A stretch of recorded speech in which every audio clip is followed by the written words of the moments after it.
Guys, it's day 91, and I'm blown away by the response to my hero's journey video from yesterday, day 90.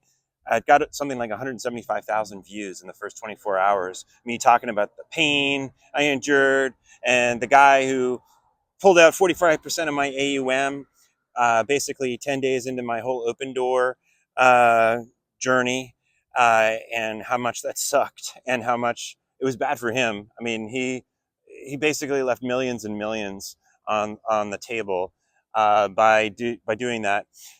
But whatever, as time goes on, and I wanted to thank you again. I mean, I love sharing the stories, and I wanted to tell you about the next chapter in my life today.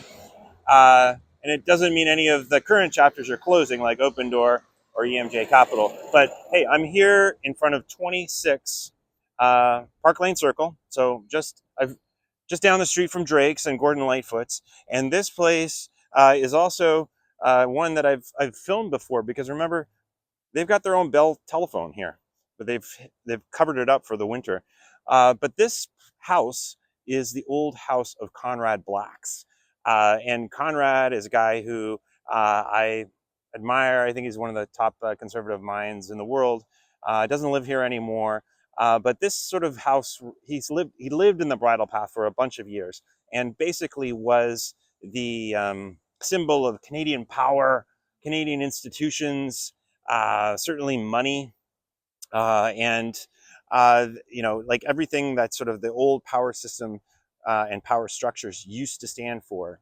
Now he's kind of rebuilding in his second chapter since coming out of prison for something which I don't even remember what they accused him of doing, or what they convicted him of doing, but I don't think it was a big deal. But regardless, I thought it would be a interesting setting for me to talk about a new chapter in my life that challenges, one of the existing kind of institutions that we think of today when we think of crypto, and those are the Gen 1 treasury companies. Now, I have like nothing but admiration for Michael Saylor for starting MicroStrategy. He was a genius for kind of figuring out how to position that concept to a whole new class of crypto investors. And I met Michael Saylor actually like 25 years ago, still at MicroStrategy when they were kind of going through their whole .com bust. He's an incredibly innovative thinker. I also love all the people that have been involved with other treasury companies like Metaplanet and Bitmine Inversion, like Tom Lee. He's like one of the finest people that I've met on Wall Street. Just a great person. Dan Ives is involved with a treasury company too. Orbs. There are some amazing people. However, I think we would all recognize that there have been some challenges to Bitcoin in general and Ethereum and crypto just in these last couple of months. And the treasury companies, the Gen 1 treasury companies, have really taken it hard. So MicroStrategy is down 58%, I believe, as of this morning, from their July 16th peak. Metaplanet is down 80% since their June 16th peak. I believe BMNR is down 76% from its peak of July 3rd, after Tom Lee kind of came out and announced that. And that was super high to begin with, so he gets a bit of a pass there. But Bitcoin itself is only down something like 14% since June 30th, sort of splitting the difference between the peaks for Metaplanet and for MicroStrategy. And it's down a little bit more, 26%, since its all-time high, which was early October. And so obviously these Gen 1 treasury companies are built especially for bull markets, but they do not do well in bear markets.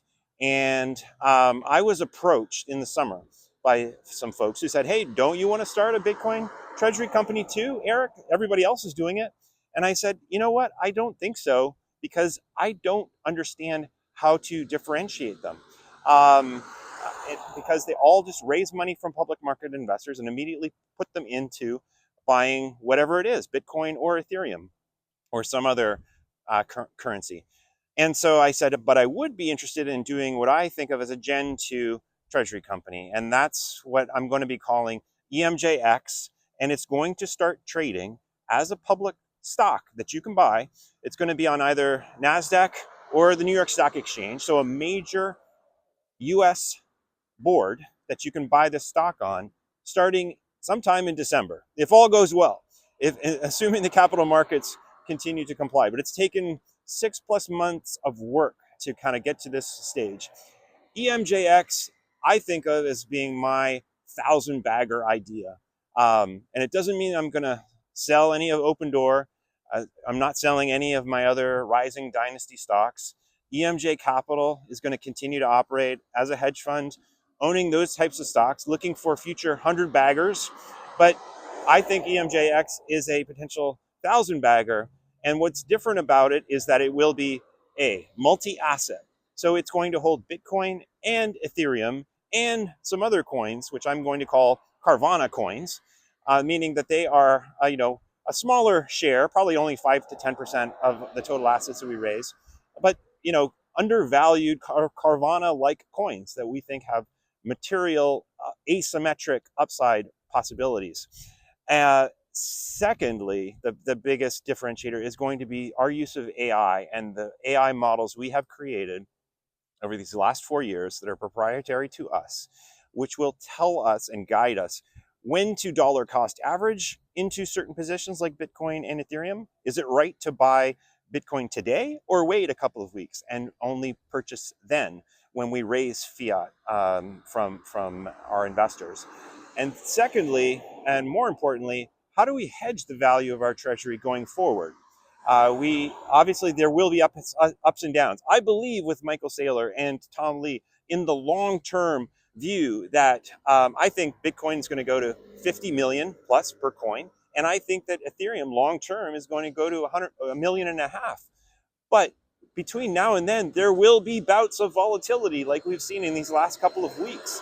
And how are you going to manage your treasury through those bouts of volatility? That's really the key. And that's what's going to separate a Gen 2 like EMJX from all the Gen 1 players. We don't just want to be like buoys that sit on the water that go up and down with the price of Bitcoin or Ethereum. We want to proactively manage through the downturns, keep the value of our treasury, and then participate obviously in the uptrends. That's what means that a Gen 1 treasury is built for bull markets, and a Gen 2 treasury like EMJX is built for all markets. So keep your eyes peeled. There will be more announcements soon. Again, it should be a stock that starts trading in December. I will give you more info as I have it, but watch for it. Be prepared for it.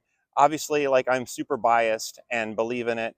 I think it's going to be the crowning achievement of my career, and look forward to working hard at making it a true 1,000 bagger. Thanks for your support, and we'll talk again on day 92.